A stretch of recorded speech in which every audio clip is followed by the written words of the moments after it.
We live in a culture obsessed with good vibes. We are told to manifest success, think positive thoughts, and banish negativity from our minds. Yet beneath the surface of all this mandatory optimism, we are experiencing record levels of anxiety. When you use forced happiness as your primary mental shield, you create an incredibly fragile psychological state. By telling yourself that feeling good is the only acceptable baseline, you treat any negative emotion as a critical failure. This turns your daily life into a highly stressful performance. If your entire worldview relies on things going perfectly well, you spend every waking moment terrified of the inevitable second they go wrong. The 6th century philosopher Boethius identified the mechanics of this trap long before modern psychology. He'd observed that if your peace of mind is tethered entirely to external circumstances, you live at the absolute mercy of chance. By frantically swatting away bad thoughts, we don't actually prevent bad things from happening. We just lock ourselves into a continuous, exhausting state of low-level panic. In 1914, the Irish author James Joyce published Dubliners, a collection of stories that mapped out the exact symptoms of this psychological trap. He used the cramped, routine-obsessed streets of his hometown as a laboratory. He wanted to study human beings entirely stuck in their own lives.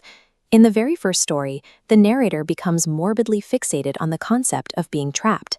He says, "Every night as I gazed up at the window, I said softly to myself, the word paralysis.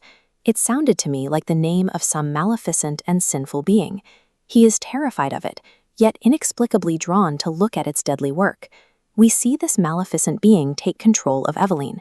She holds a ticket to Buenos Aires, a chance to leave her abusive household behind. But standing at the docks, surrounded by the ships that could save her, she physically freezes. The sheer terror of an unknown future overrides her desire for a better life." Eveline's physical inability to move is the ultimate symptom of our own mental state. Our desperate need to keep our current circumstances safe, predictable, and positive is exactly what freezes us in place. To find the antidote to this paralysis, we have to look to a man who experienced the literal worst-case scenario, Anicius Manlius Severinus Boethius. In the early 6th century, Boethius had won the game of life. He possessed immense wealth, a peerless education, and held the highest political office in Rome, serving as sole consul before watching his 2 sons achieve the exact same honor. Then, almost overnight, his enemies fabricated charges of treason against him. The king believed the lies. Boethius was instantly stripped of his titles, his vast wealth, and his family. He was exiled to a cold, stone dungeon in Pavia, waiting for the king to order his execution. Sitting in the dark, stripped of everything, Boethius could not manifest positive energy. He couldn't rely on good vibes. To survive the months leading up to his death with his mind intact, he had to look his total ruin directly in the eye. While awaiting execution, he wrote The Consolation of Philosophy. He imagines a towering woman, Philosophy, visiting his cell, offering no toxic comfort. Instead, she delivers a sobering truth. Fortune is a spinning wheel. Enjoy the ride up, but you cannot complain when it rotates you down. This realization forms the foundation of a highly pragmatic mental exercise utilized by the Stoics, Premeditatio Malorum, or the premeditation of evils. The practice requires you to deliberately and vividly imagine everything going wrong. You force yourself to mentally rehearse losing your job, your social standing, or your physical comforts. By forcing yourself to walk through absolute ruin in your mind, you strip the future of its shock value. You discover that even if the external markers of success are violently pulled away, your inner rational core remains completely untouched. This graph compares the emotional baseline of 2 approaches.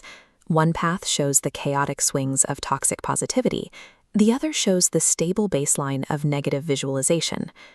Forced optimism makes you suffer twice, first in paranoid anticipation of failure, and again when the crisis actually hits. But the negative visualization practitioner has pre-grieved the loss. Their baseline barely registers the impact. They only suffer once. It sounds entirely counterintuitive, but deliberately practicing being miserable in your mind is the most reliable way to achieve lasting peace. This brings us back to Joyce and his terrifying specter of paralysis. When you actively expect the worst, that maleficent being of fear has nothing left to threaten you with. Boethius ultimately concluded that bad fortune is highly preferable to good fortune. Good fortune deceives us into a state of complacency. Bad fortune, or the disciplined mental preparation for it, reveals the truth and forces us to forge our own internal strength. Accepting that the worst can and likely will happen is not a pessimistic surrender. It is the ultimate psychological liberation. It grants you the freedom to finally stop bracing for impact and start living bravely in the present.